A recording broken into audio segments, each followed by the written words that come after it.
Makanya guru kami Kiai Ali Mustafa Yaakob, seandainya saya, kata beliau, hidup pada masa Nabi, saya ingin seperti Anas bin Malik yang membantu setiap hari kebutuhan Rasulullah Sallallahu Alaihi Wasallam. Sampai beliau sering mengatakan, kun khadiman li Rasulillah, jadilah engkau pelayannya Rasulullah dimanapun dan kapanpun.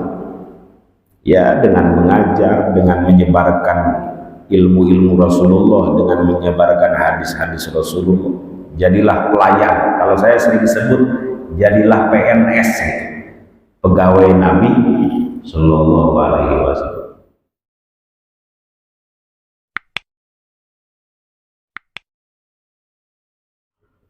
Assalamualaikum warahmatullahi wabarakatuh. Alhamdulillahi rabbil alamin, wa bihi nasta'inu ala umuri dunya waddin, wassalatu wassalamu ala ashrafil anbiya'i wal mursalin, sayyidina wa maulana Muhammadin wa ala alihi wa sahbihi ajma'in. Mari sama-sama Bapak Ibu. Allahumma faqqihna fid din wa 'allimna at-ta'wil. Allahumma inna nas'aluka ilman nafi'a wa 'amalan salihan mutaqabbala wa rizqan wasi'an halalan tayyiban mubarakan. Allahumma ij'alna wa auladana wa dhurriyyatina min ahlil ilmi wa ahlil khair wa ahlil Qur'an, wa la taj'alna wa iyyahum min ahlil jahli was-su'i wasyarri wad-dhairi wat-tughyan birahmatika ya arhamar rahimin. Walhamdulillahi rabbil alamin. Amma ba'd. Hadirin jamaah salat subuh Masjid Jami Baitul Hadi yang dimuliakan Allah Subhanahu wa taala. Alhamdulillah, dalam kesempatan yang mulia ini kita kembali dalam kajian rutin kita, kajian hadis Arba'in Nawawi karya Al-Imam Abu Zakaria Yahya ibn Syaraf An-Nawawi rahimahullah. Mudah-mudahan hadirnya kita di sini dicatat sebagai amal soleh, amal baik, amal ibadah yang dapat memperberat timbangan kebaikan kita di akhirat. Amin amin ya rabbal alamin. 1 atau 2 hari ke depan kita akan memasuki bulan mulia, bulan istimewa, bulan agung, yaitu bulan Dzulhijjah, bulan terakhir daripada bulan Qamariyah atau bulan Hijriyah. Bulan apa Pak? Dzulhijjah. Boleh Bapak menyebutnya dengan Dzulhajjah bifathil ha, tetapi lughah yang masyhurah, bahasa yang dikenal dan sering dipakai oleh orang-orang Arab, bikasril ha, Dzulhijjah. Kalau Dzulqa'dah, lughah yang masyhurah bifathil qaf, Dzulqa'dah. Tetapi tidak apa-apa Bapak menyebutnya dengan Dzulqi'dah bikasril qaf, sebagaimana sebuah syair, wa fatha qafi qa'datin qad rajjahu wa kasra ha'i hijjatin qad sahhahu. Itu ya. Ada beberapa keistimewaan, saya sampaikan singkat aja Pak ya. Pertama, di bulan Dzulhijjah itu disempurnakan agama kita, ditandai dengan turunnya ayat al-yauma akmaltu lakum dinakum wa atmamtu alaikum ni'mati wa raditu lakumul islam madinah. Ayat ini turun ketika Nabi haji wada, dan itu tentu pada bulan Dzulhijjah. Al-yawma akmaltu lakum dinakum, pada hari ini aku sempurnakan bagi kamu agamamu, maksudnya agama Islam. Wa atmamtu alaikum ni'mati, dan telah aku sempurnakan nikmatku untukmu. Wa raditu lakumul Islam adina, dan aku ridha, aku rela agama Islam sebagai agamamu. Ada seorang ulama Yahudi bertanya kepada Sayyidina Umar, aku tahu ayat ini, kata ulama Yahudi, al-yawma akmaltu lakum dinakum. Seandainya, kata ulama ini, ayat ini turun di agama kami, maka akan kami jadikan hari turunnya ayat ini sebagai hari raya besar dalam agama kami. Nah, ini turun pada bulan Zulhijjah gitu ya. Dan kita tahu bulan Zulhijjah ini termasuk Ashhurul Hajj, bulan-bulan haji. Malah ada beberapa kawan saya yang belum berangkat haji, mungkin ambil yang roda kali ya. Cuma berapa hari di sana gitu. Bayarnya mahal, 360 juta haji. Cuma beberapa hari doang.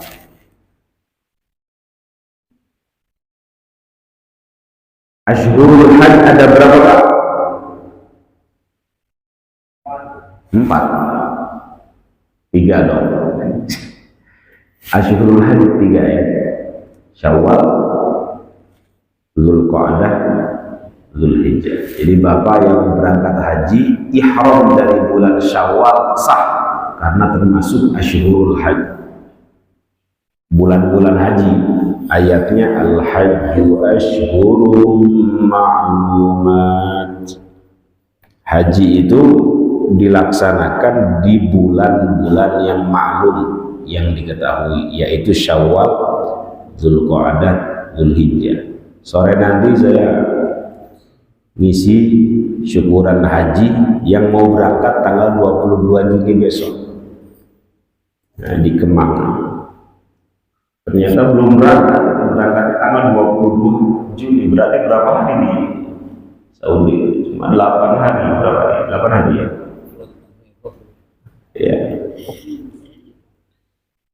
Sore nanti baru syukuran haji.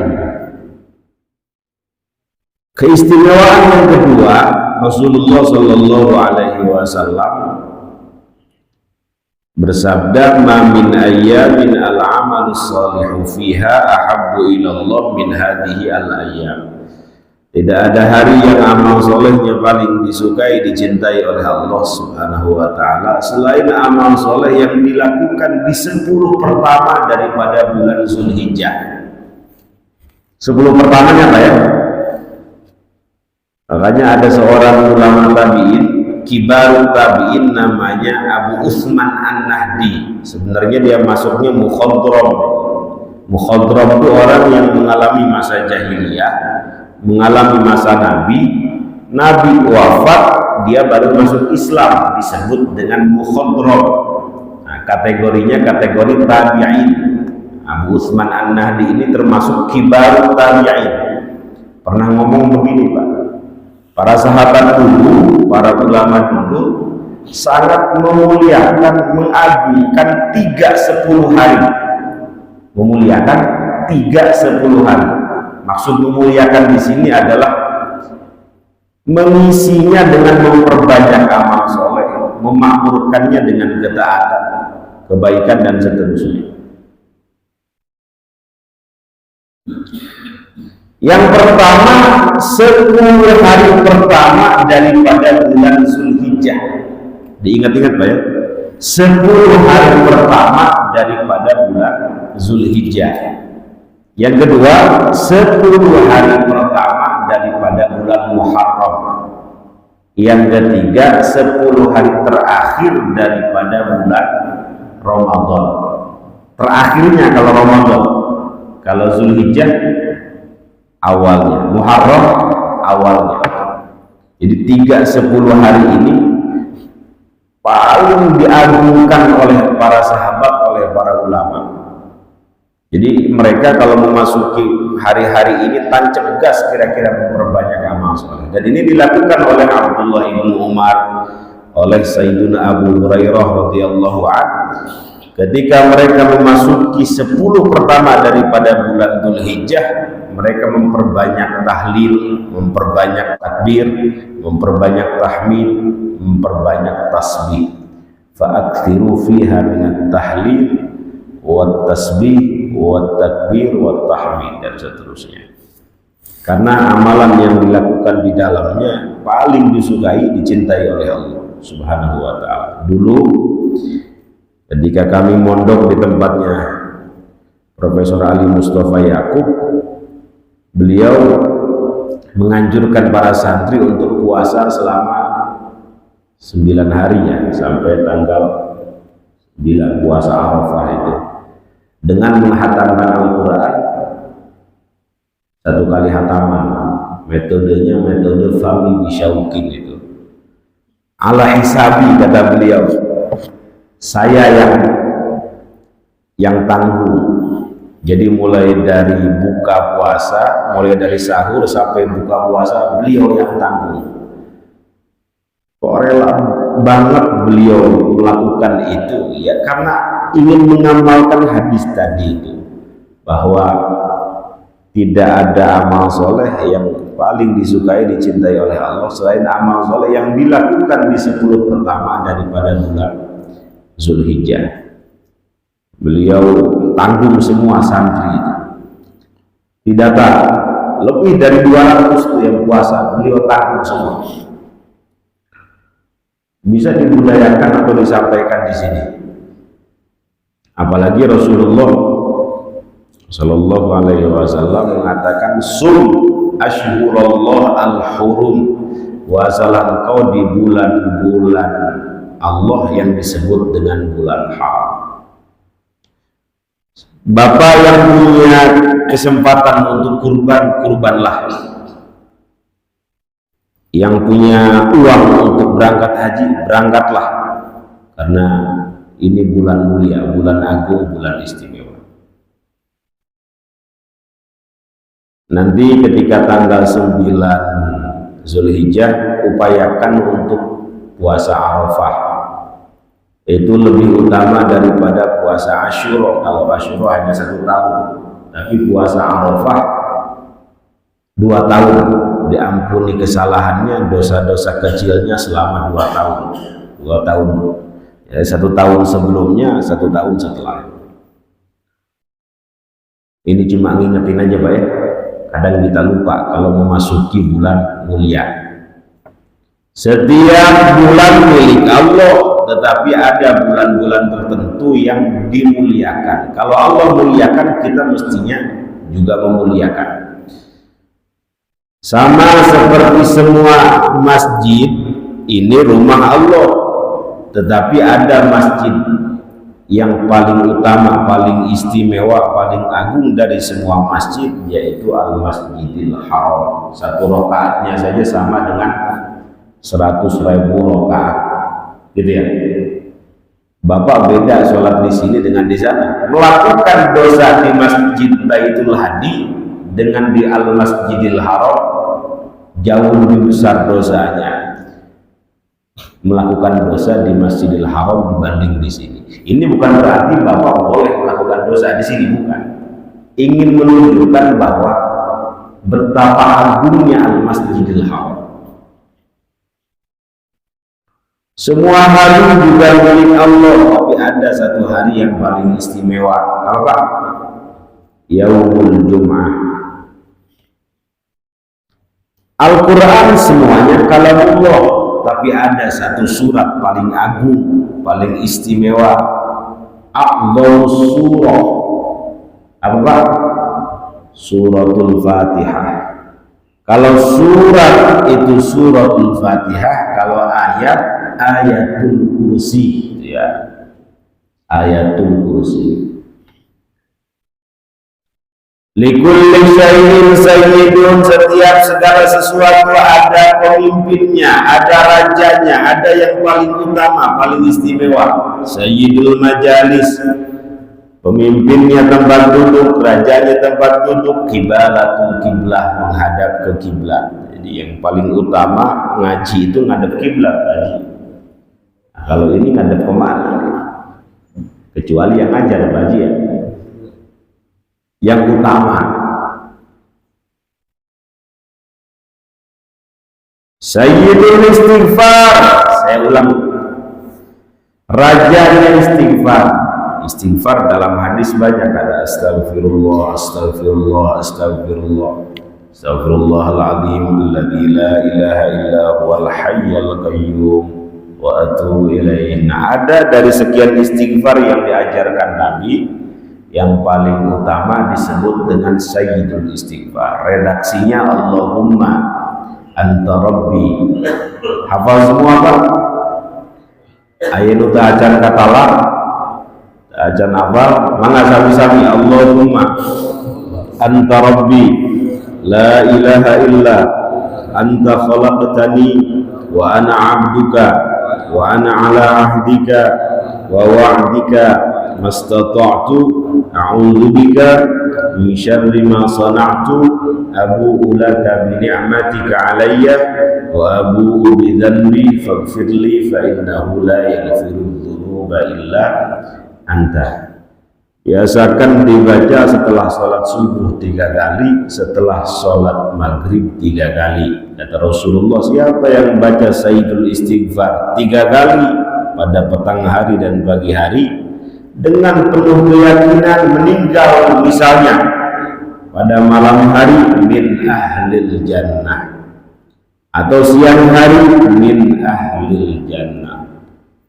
Itu salah satu keutamaan sayyidu al-istighfar. Jadi likulli syai'in sayyidun. Orang yang mati syahid pun ada rajanya, ada yang paling utama, yaitu Sayyiduna Hamzah, disebut dengan Sayyidus Syuhada. Sayyiduna siapa? Hamzah ibnu Abdul Muttalib, pamannya Rasulullah Shallallahu Alaihi Wasallam.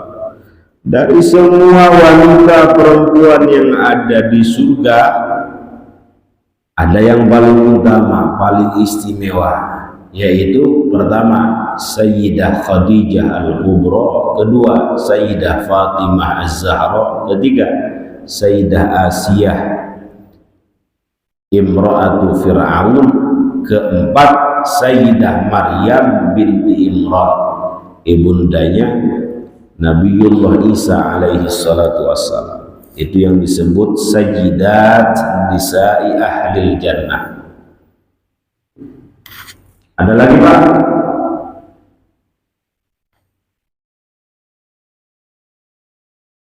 Sayyidah Syababi Ahlil Jannah, pemimpinnya para pemuda surga. Dua Sayyidina Hasan wa Sayyidina. Ini yang saya sampaikan ini semuanya dari hadis Pak ya. Jadi berkaitan juga dengan hadis. Kadang orang lupa, nggak ngingetin.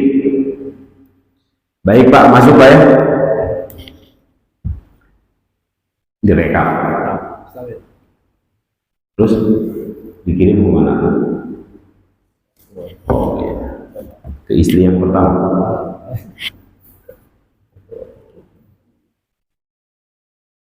Hadis keberapa Pak Haji? 13. Baik. Bismillahirrahmanirrahim.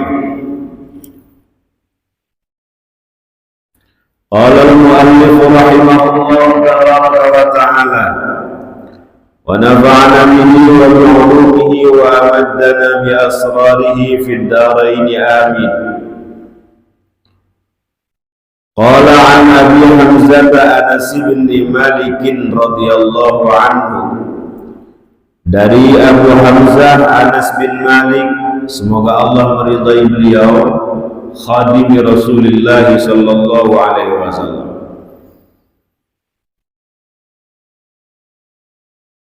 Pelayan Rasulullah sallallahu alaihi wasallam. Jadi hadis yang ke-13 ini bersumber dari Sayyiduna Anas bin Malik. Sangat terkenal Pak ya. Beliau termasuk khadimun Nabi.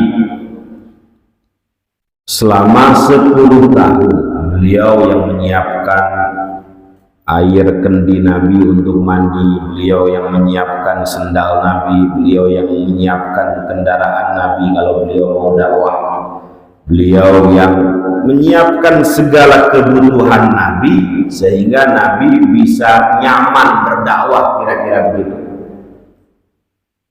Dikirim oleh ibundanya sedari kecil. Ibundanya namanya siapa?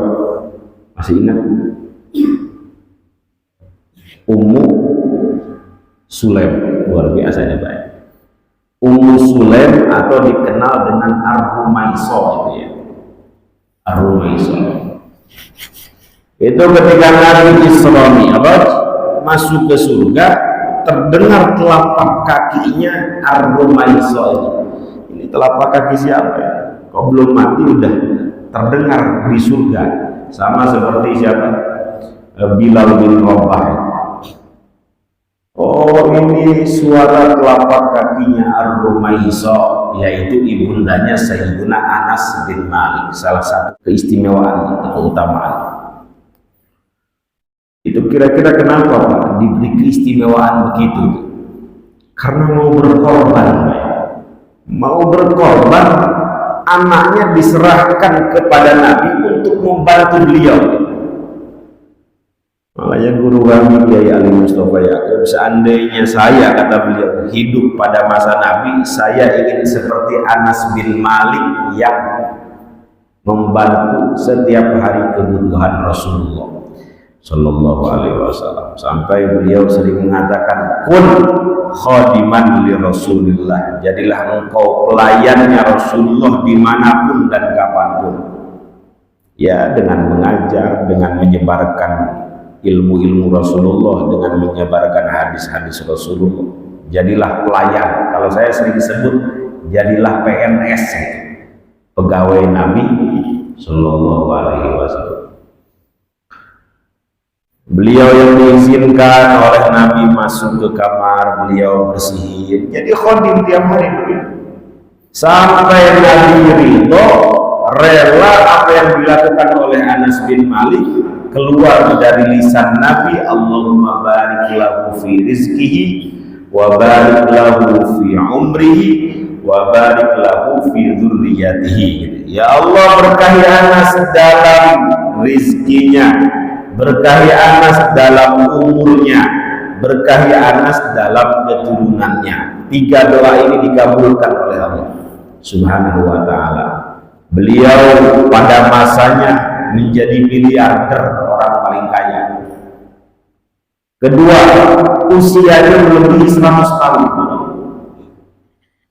Ketiga, keturunannya banyak yang menjadi orang alim, orang soleh dan solihah. Itu berkah apa Pak? Berkah khidmah kepada Rasulullah Sallallahu Alaihi Wasallam. Begitu memang orang kalau ingin diangkat derajatnya harus ada pengorbanan. Sama seperti ayah tiri beliau bernama Abu Talhah Al-Ansari. Siapa Pak? Ini pelan-pelan aja nih, biar hafal para sahabat.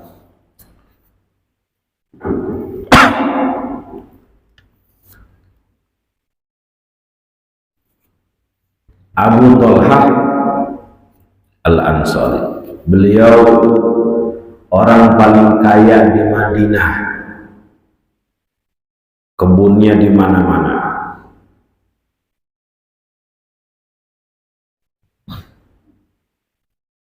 Ketika turun ayat lan tanalul birra hatta tunfiqu mimma tuhibbun. Juz berapa ini? Awal juz 4. Lan tanalul birra hatta tunfiqu mimma tuhibbun. Lan tanalul birra, tidaklah engkau akan mendapatkan atau memperoleh albir, kebaikan yang sempurna, hatta tunfiqu mimma tuhibbun, sampai engkau menginfakkan sebagian yang engkau sukai, sebagian harta yang kau sukai. Namanya sahabat Pak ya, kalau dengar kebaikan tuh tancap gas gitu. Kalau kita kan hari-hari ya. Turun ayat ini, Abu Thalhah Al-Ansari langsung lari ketemu Nabi. Ya Rasulullah, telah turun ayat lan tanalul birra hatta tunfiqu mimma tuhibbun. Iya kata Rasulullah, memangnya kenapa? Ya Rasul, engkau tahu aku ini orang yang diberikan kelebihan harta oleh Allah. Hartaku, kebunku di mana-mana. Tetapi ada satu kebun yang paling aku sukai, paling aku cintai, itu di depan Masjid Nabawi. Apa nama kebunnya Pak? Bayruha. Namanya apa? Bayruha. Mungkin sekarang udah jadi Masjid Nabawi. Ya Rasul, saksikan itu tanah yang paling aku sukai, paling aku cintai, aku wakafkan untuk Allah, aku sedekahkan untuk Rasulullah Sallallahu Alaihi Wasallam. Itu namanya pengorbanan bagi. Apa kata Rasulullah? Bah, dzalika malun rabih. Bah, dzalika malun rabih. Sungguh luar biasa. Ini sungguh luar biasa. Dzalika malun rabih. Itulah harta yang menguntungkan. Itulah harta yang menguntungkan. Wa qad sami'tu ma qulta. Sungguh aku telah mendengar apa yang engkau ucapkan, apa yang engkau harapkan. Jadi beliau berwakaf itu ingin mendapatkan surga. Karena dengar ayat yang tadi itu Pak, lan tanalul birra. Albir di sini sementara ulama tafsir menafsirkannya al-jannah. Engkau gak bakal dapat surga sebelum engkau menginfakkan sebagian harta yang engkau cintai. Sebagian banyak, untungnya sebagian. Mimma, bukan semuanya. Kalau semuanya ya, Bapak bukan Abu Bakar As-Siddiq. Kalau Abu Bakar Siddiq semuanya diberikan untuk Islam. Makanya Sayyidina Umar, sampai kapanpun saya tidak bisa melebihi makomnya, derajatnya Sayyidina Abu Bakar As-Siddiq. Ya, kira-kira begini Pak, Sayyidina Abu Bakar punya harta 100 miliar, semuanya diberikan untuk Islam. Sayyidina Umar cuma 50 miliar aja ngasihnya gitu. Dua-duanya baik, tapi dengar Abu Bakar semuanya diberikan. Sampai Nabi mengatakan, Abu Bakar, kamu ini gimana semua hartamu diberikan? Ya sisainlah barang seperak begitu untuk keluarga. Ya Rasul, bukankah engkau tahu ayat wa ma min dabbatin fil ardi illa 'ala Allahi rizquha? Tidak ada makhluk melata di bumi ini kecuali Allah memberikan rezeki kepada mereka. Itu orang yang makom keyakinannya sudah tinggi, udah gak takut dengan persoalan rezeki. Pasti akan ada lagi maksudnya. Diberikan semua pasti akan ada lagi. Itulah para sahabat, termasuk Abdurrahman bin Auf yang terkenal. Abdurrahman bin Auf itu kan pedagang yang sukses. Nabi mengatakan begini, engkau nanti masuk surga dalam keadaan merangkak gitu. Masuk surganya itu merangkak. Kenapa ya Rasul? Saking banyaknya hartamu katanya. Jadi Bapak kalau punya harta, pindahin, ganti atas nama istri Pak ya. Punya mobil Pajero apa Jari Sopo? Atas nama istri. Tanah hektaran ganti atas nama istri. Kontrakan di mana-mana ganti atas nama istri. Nah, ketika nanti dihisab oleh malaikat di akhirat, loh kamu kok nggak punya apa-apa? Ya udah selesai. Ternyata semua harta bapak ada di ibu bapak kan? Nah, tinggal ibunya nanti yang tanggung jawab begitu.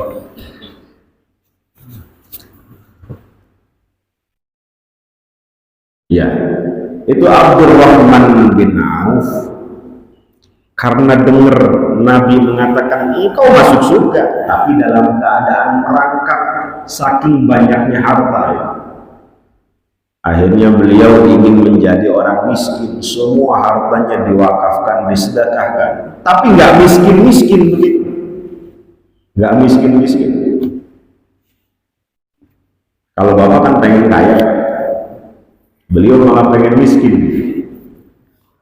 Itu Sayyiduna Abdurrahman bin Auf. Tapi ya harus kaya ya. Miskin tuh lebih baik dari kaya kalau sabar. Kalau nggak sabar ya mending kaya. Ini udah miskin, di akhirat dikebukin malaikat, ya Allah, kasihan betul. Yang paling mengerikan sudah susah di dunia, di akhirat masuk neraka. Itu yang disebut ashqal ashqiya. Ashqal ashqiya pakai shin, ashqal ashqiya. Di dunia susah, di akhirat tambah susah. Makanya ada satu hadis qudsi, Allah tidak suka dengan orang kaya yang takabur, yang sombong, tapi lebih tidak suka lagi, benci lagi dengan orang miskin yang takabur gitu.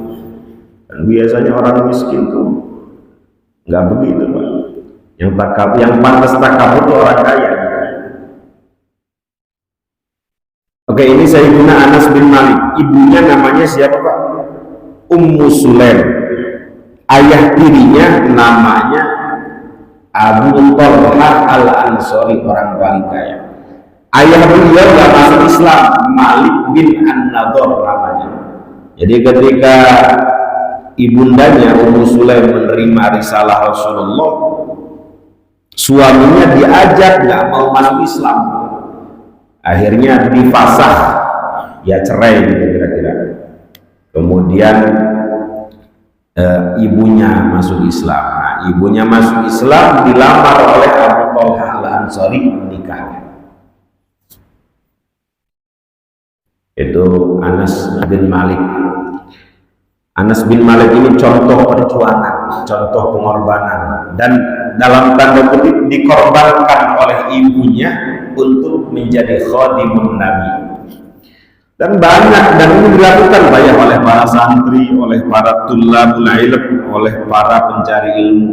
Kita tahu pendiri Nahdlatul Ulama Hadratus Syekh Kiai Hasyim Asy'ari ketika mondok di Bangkalan Madura kepada Hadratus Syekh Kiai Khalil Bangkalan, betul? Itu enggak ngaji kitab, enggak ngaji seperti kita begini. Beliau belajar kepada Kiai Khalil Bangkalan itu dengan mengembala kambing gitu, Pak. Jadi ngaji itu kadang nggak perlu begini juga, Pak. Ada di Banten seorang ulama sufi, sekarang masih hidup orangnya, Abu Yamun Fasir namanya. Jadi Bapak sekali-kali sowan kepada orang-orang begitu tuh. Itu Bapak kalau mau mondok di sana, puasanya saja 10 hari tanpa makan, hanya minum air putih saja. Itu kalau kita ngobrol dengan beliau, Pak, beliau itu tawadu, orangnya begini. Kalau beliau begini, kira-kira kita harus bagaimana? Beliau aja begini, kita harus lebih bawah itu. Itu Abu Yamun Fasir. Kita belum ngomong, kadang beliau udah tahu. Saking bersihnya. Kalau ada jalan aspal, mohon maaf ya, aspal. Sekiranya ada jalan tanah, beliau tidak mau lewatin jalan aspal. Kenapa? Nah, itu barang syubhat katanya. Barang syubhat. Dan nggak pernah makan di warung. Semua yang beliau olah dari tanamannya sendiri, dari hasil panennya sendiri, termasuk beliau pinter bikin garam sendiri, karena dulu dosen kimia, dosen fisika apa dosen kimia, orangnya masih hidup.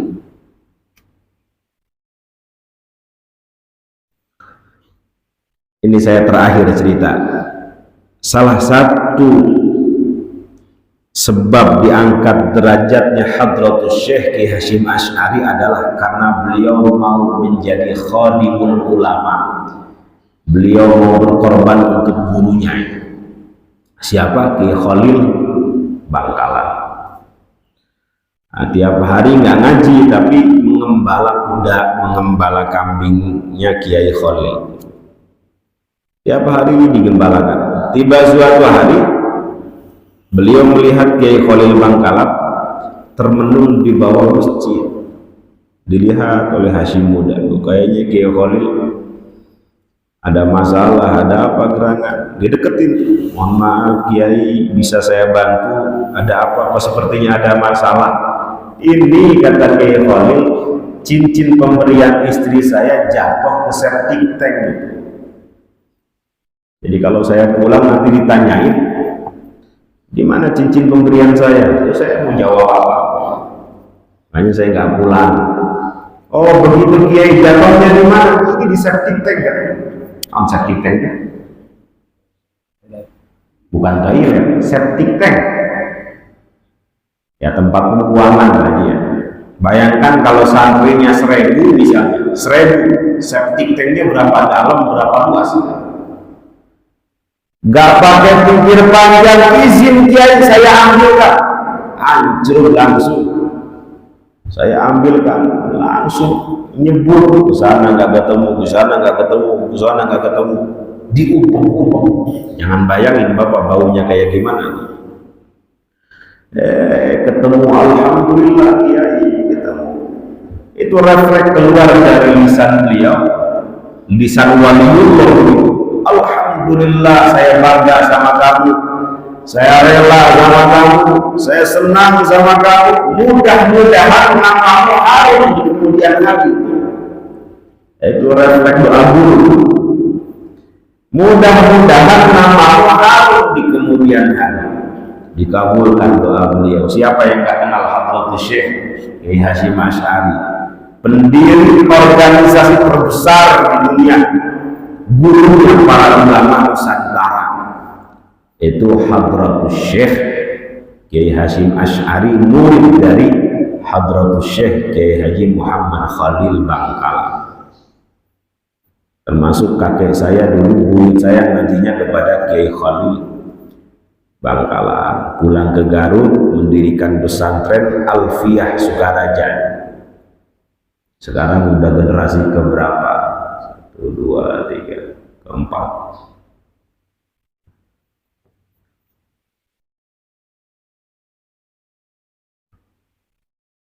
Baik.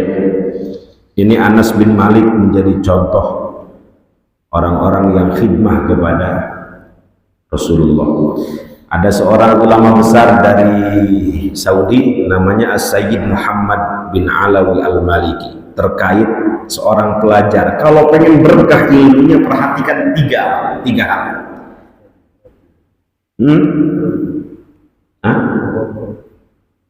Murabi apa? Oh, namanya As-Sayyid Muhammad bin Alawi Al-Maliki. Kata beliau, sabatul ilmi bil mudzakarah. Kokohnya ilmu itu dengan mudzakarah. Apa itu mudzakarah? Mengingat-ingat, menghafal, mutolaah, diskusi, munadharah. Kalau ilmu pengen kokoh, jadi nggak sekedar ngaji, tapi setelah ini diulang lagi, didiskusikan lagi, diteliti lagi, dikembangkan lagi. Dulu guru saya itu Kiai Ali Mustafa, kalau santri nanya nggak pernah dijawab. Syekh as'aluka an hadza. Jawaban beliau apa? Ibhas anta atini fil usbu'il muqbil. Kalau ngomong pakai bahasa Arab aja. Kalau nggak pakai bahasa Inggris. Kamu yang bahas, minggu depan serahkan 2 lembar atau 1 lembar kepada saya. Saya pikir-pikir kenapa Kiai nggak jawab pertanyaan saya. Oh, beliau pengen ngajarin. Kalau saya jawab, mungkin dapatnya cuma segitu. Ini urusan santri Pak ya. Tapi kalau dia mencari sendiri, mungkin dapat ikannya banyak, kira-kira begitu. Dan itu model pembelajaran di pesantrennya Kiai Hasyim Asy'ari di Tebu Ireng. Kenapa banyak murid beliau yang jadi ulama? Karena model belajarnya begitu, Pak. Nggak hanya terima dari guru, tapi dia diperintah untuk ibhas, untuk bahas, untuk meneliti apa yang disampaikan oleh gurunya. Bukan berarti beliau nggak tahu, bukan, Pak. Bukan berarti beliau nggak tahu. Siapa yang meragukan ilmunya Kiai Hasyim Asy'ari? Hafal kutubus sittah, Pak. Hafal kutubus sittah.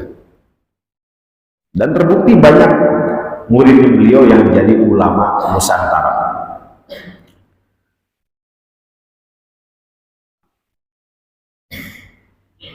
Sabatul ilmi bil mudzakarah wa barakatuhu bil khidmah.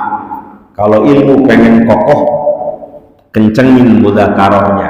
Wa barakatuhu bil khidmah. Keberkahan ilmu itu bil khidmah, dengan khidmah.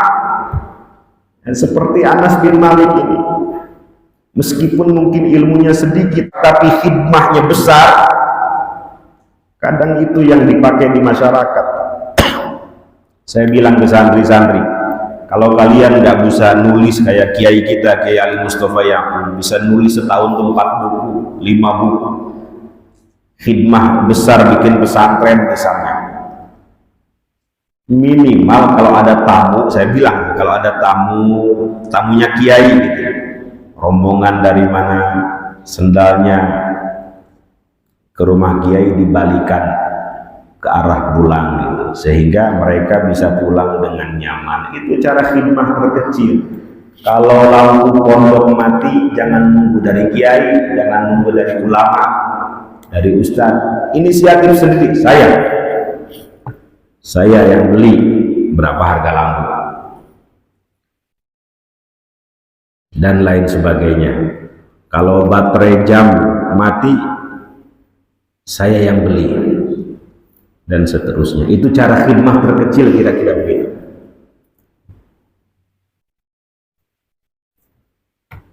Kalau kita kan hitungan, Pak Ji, hitungan ya, bukan tugas saya. Kalau ibadah hitungan apa? Profesional ya. Kalau ibadah hitungan ya Allah juga hitungan, Pak Ji. Ini tasbih gede banget ya. Jadi dukun ya. Duduk tekun. Anin Nabi sallallahu alaihi wasallam qala la yu'minu ahadukum. Rasulullah sallallahu alaihi wasallam bersabda, tidak sempurna. Jadi la yu'minu di sini bukan berarti keluar dari Islam, bukan. Bukan berarti murtad, tidak beriman, enggak. Banyak kata-kata la yu'minu itu tidak berarti keluar dari Islam. Tetapi maksudnya apa? Tidak sempurna iman seseorang. Betul ya artinya, tidak sempurna iman seseorang. Seperti ada hadis, tidak beriman orang yang tidur dalam keadaan kenyang sementara dia tahu tetangganya kelaparan. Itu man bata syab'an wa jaruhu ja'ian. Itu bukan berarti dia keluar dari Islam, bukan. Imannya nggak sempurna kalau dia nggak peduli terhadap sekitarnya.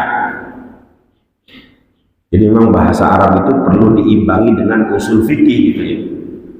Seperti begini, Pak, tidak semua kata perintah itu ya dulu alal wujub, menunjukkan kepada kewajiban.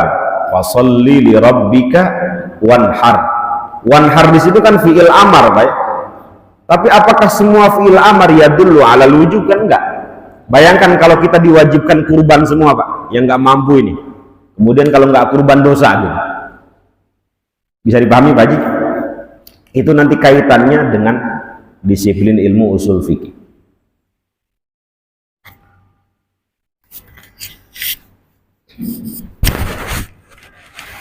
Tapi ada yang mewajibkan dengan hadis man kana lahu sa'atun wa lam yudhi fala yaqrabanna musallana.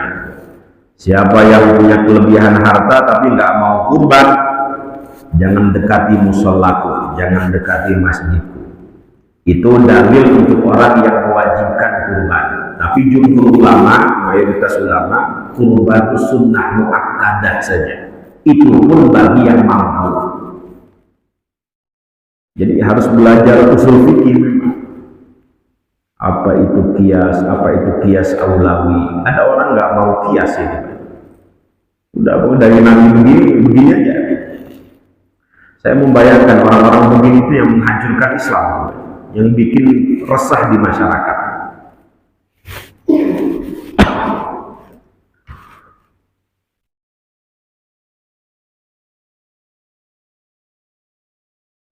Dia menafsirkan, wala taqrabuz zina innahu kana fahisha. Janganlah engkau mendekati zina. Kan yang dilarang mendekati aja. Berarti zinanya boleh dong. Itu kalau kita nggak mau belajar kias, itu namanya kias aulawi.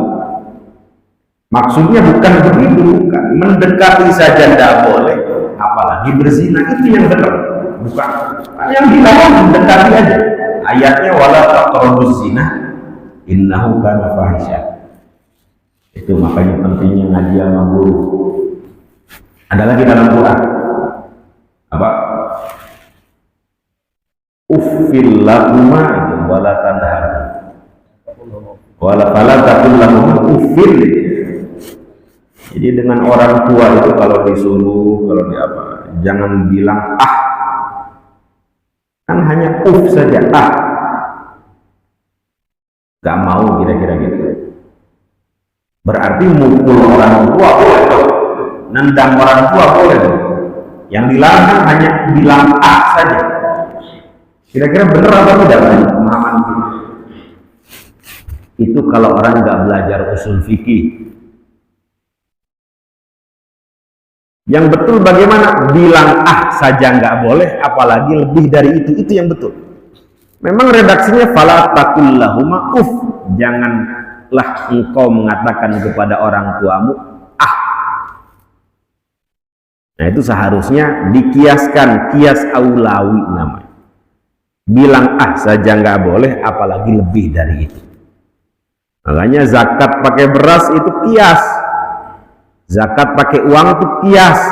Aslinya Nabi tidak zakat pakai beras, tidak zakat pakai uang, zakatnya pakai gandum dan kurma. Bayangkan kalau kita harus pakai kurma, Pak Haji, di sini nggak tumbuh, apalagi pakai uang. Namanya juga zakatul fitri kan, zakat makanan pokok. Nah ulama itu pinter. Maksud daripada zakat fitri itu adalah zakat makanan pokok. Makanan pokok orang Arab gandum, makanan pokok orang Papua sagu, makanan pokok orang Indonesia kebanyakan nasi. Nah maka zakatnya menggunakan makanan pokok setempat. Nasi itu, beras itu. La yu'minu, tidak sempurna iman ahadukum, salah satu di antara kalian, hatta yuhibba, sampai ia mencintai, li akhihi, untuk saudaranya, ma yuhibbu li nafsihi, apa yang dia cintai untuk dirinya sendiri. Rawahul Bukhari wa Muslimun. Memang begitulah seharusnya dengan sesama muslim. Kalau kita cinta diri, orang lain pun harus kita cintai. Ada satu hadis, la tadkhulul jannah hatta tu'minu, engkau tidak akan masuk surga hatta tu'minu, sampai engkau beriman kepada Allah. Wala tu'minu hatta tahabbu, dan engkau tidak dikatakan beriman, imannya tidak sempurna, hatta tahabbu, sampai engkau saling mencintai, menyayangi. Kemudian Rasulullah mengatakan, awala adullukum ala syai'in idza fa'altum tahabbabtu, qalu bala ya Rasulullah. Maukah aku tunjukkan dengan sesuatu yang apabila engkau lakukan, engkau saling mencintai antara satu dengan yang lain? Rasulullah Shallallahu Alaihi Wasallam menjawab, afshus salam bainakum, gitu ya. Sebarkan salam kedamaian di antara kalian. Itu cara mendapatkan surga. Sebenarnya ini kaitannya dengan sesama manusia. Saya sampaikan berkali-kali, orang banyak masuk neraka karena persoalan hubungan antara dia dengan manusia. Dan yang disebut oleh Nabi sebagai muflis, sebagai orang yang bangkrut, itu adalah orang yang hubungan dengan manusianya tidak baik. Itu faktornya banyak, faktor takabur, ya faktor diri lah. Kenapa orang berani menindas? Faktornya takabur. Itu Nabi mengatakan, wahai sahabatku, atadruna manil muflis, tahukah engkau siapa orang yang bangkrut itu? Kemudian para sahabat mengatakan, al-muflis fina man la dirham lahu wala mata. Orang yang bangkrut di kalangan umatku adalah orang yang gak punya dinar, gak punya dirham, gak punya kekayaan. Bukan, kata Nabi.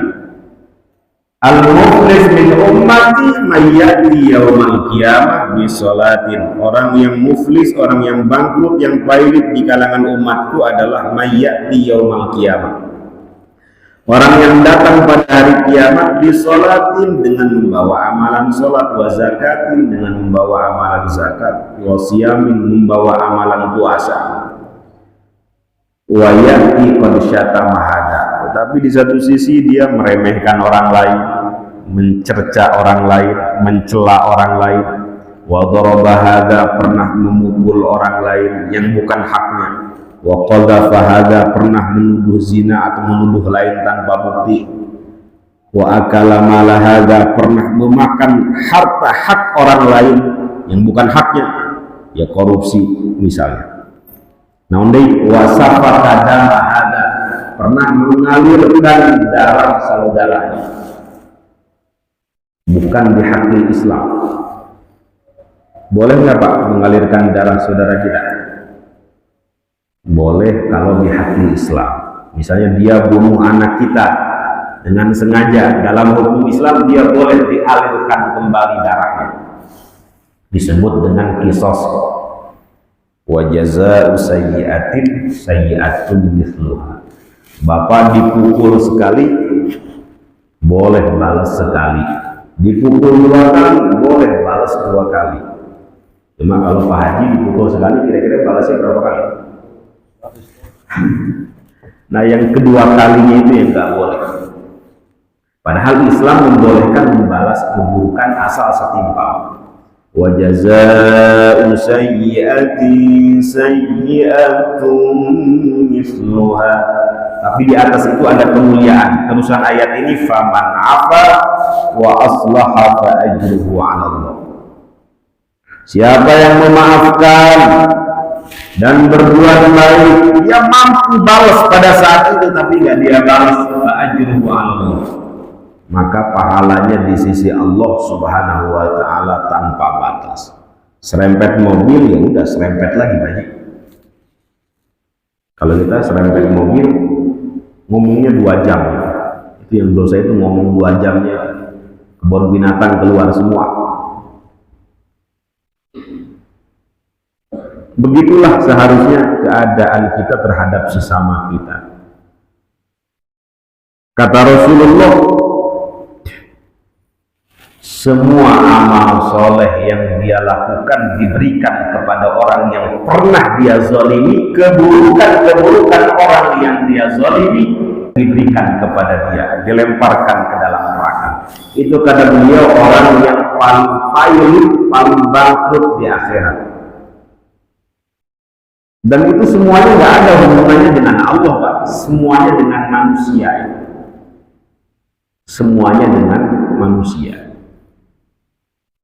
Makanya kata Nabi, rendahkan hatimu agar tidak ada penindasan. Afsyus salama bainakum, man la yarham la yurham. Engkau tidak akan dirahmati kalau tidak merahmati.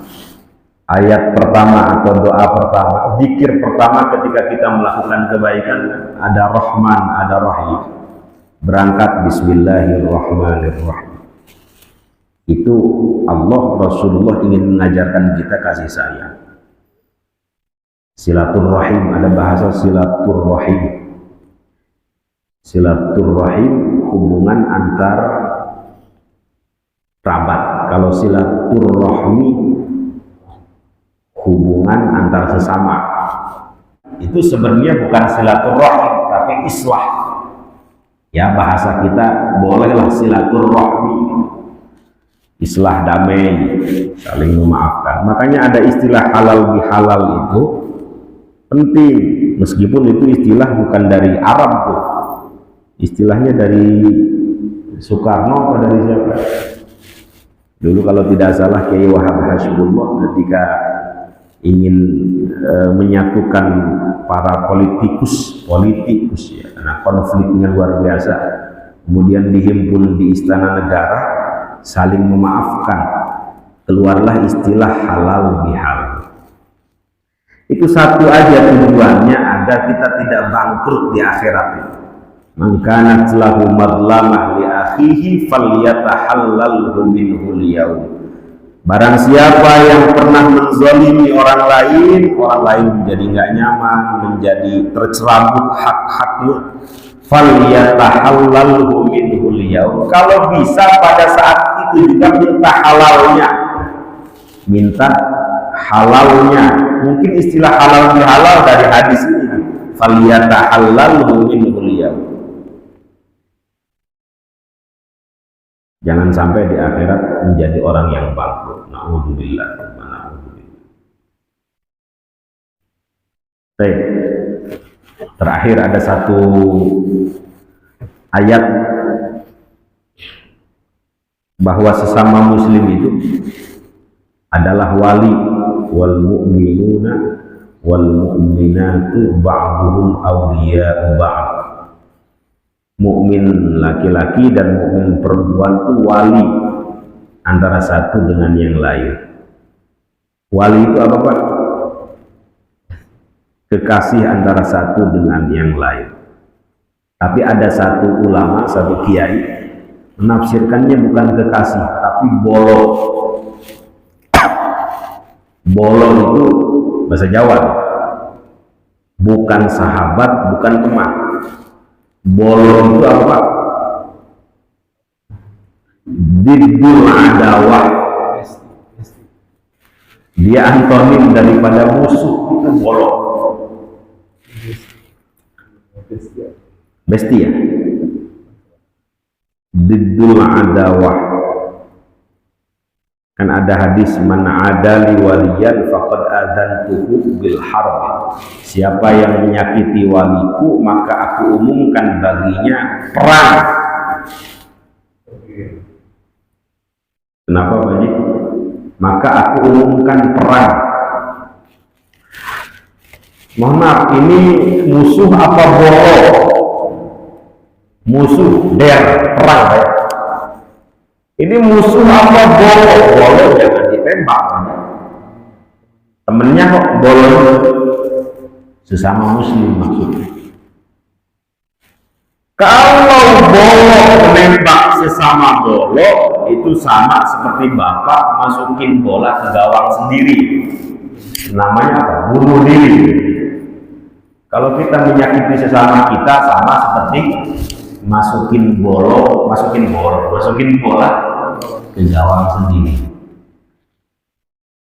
Itu ayat jangan disampaikan teman-teman, bahwa kita ini sesama kita itu wali, bolo antara satu dengan yang lain. Seharusnya kalau Ustadz Wardoyo sakit, saya pun ikut sakit. Seharusnya gitu. Itu mukmin yang benar. Kalau kita kan enggak, susah melihat orang senang, senang melihat orang susah. SMS itu namanya penyakit. SMS.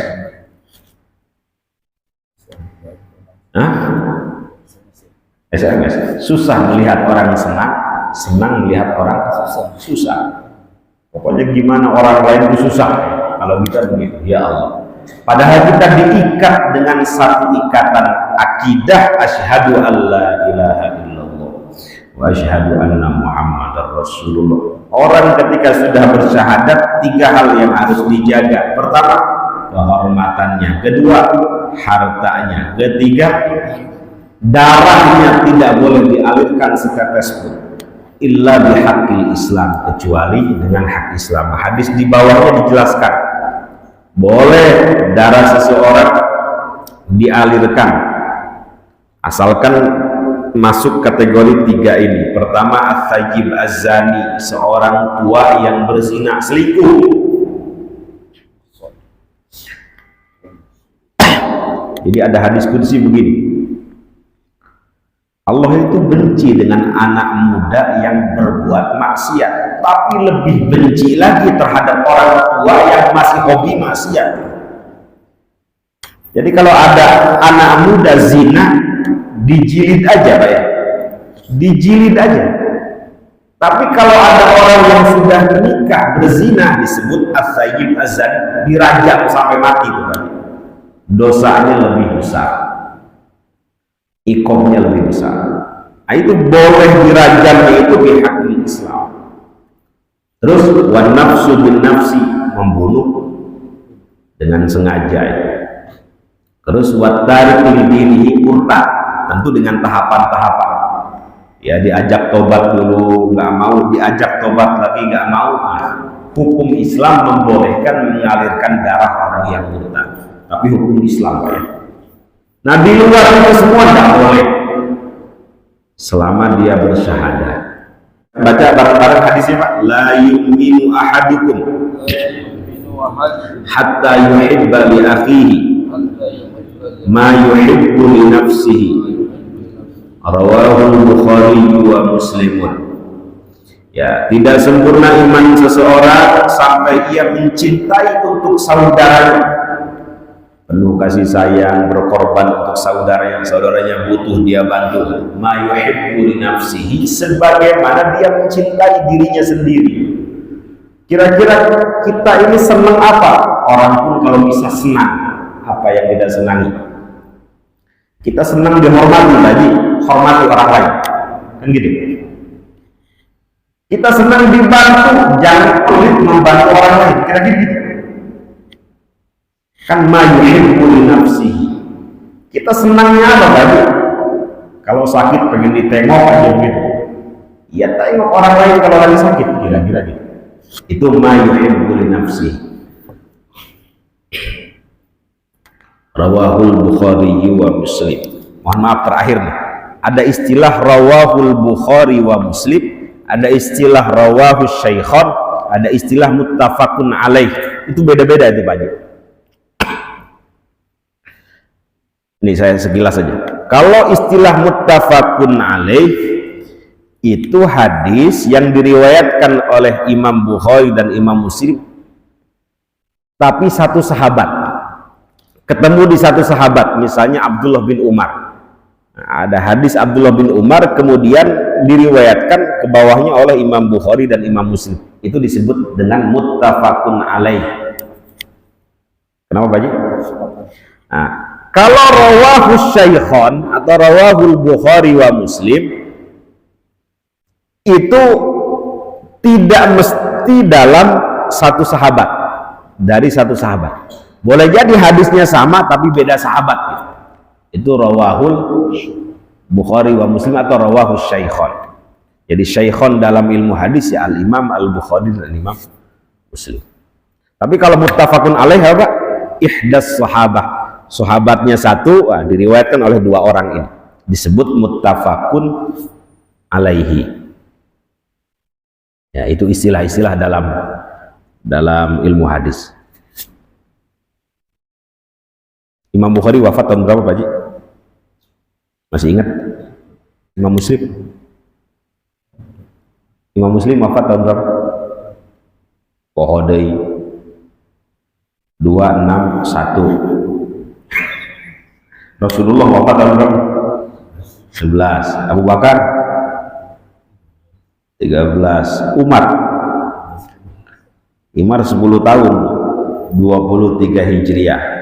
Utsman 12 tahun 35 Hijriah. Ali 40 Hijriah.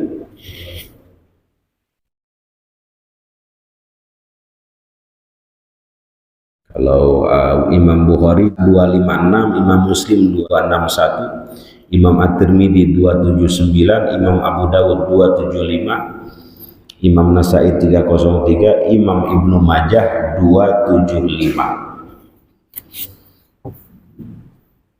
Sebenarnya kalau kita mau praktekkan menghafal itu bisa. Oke, hadis yang ke-14 itu sering saya sampaikan, dan itu semuanya berkaitan dengan hak-hak Islam, dengan manusia juga. Terus apa lanjut Pak Haji? Hah? Udah lewat bisa? Nama Pak Haji? Oke, cukup berarti kalau yang penting ngaji aja Pak Haji ya. Dan mau disampaikan mungkin sebelum itu.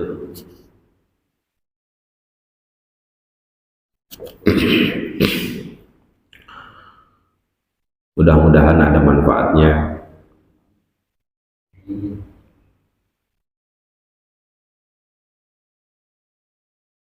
Bapak Ibu sekalian diberikan kesehatan lahir batin, istiqomah dalam kebaikan, istiqomah dalam ibadah, husnul khotimah. Al-Fatihah. Bismillahirrahmanirrahim.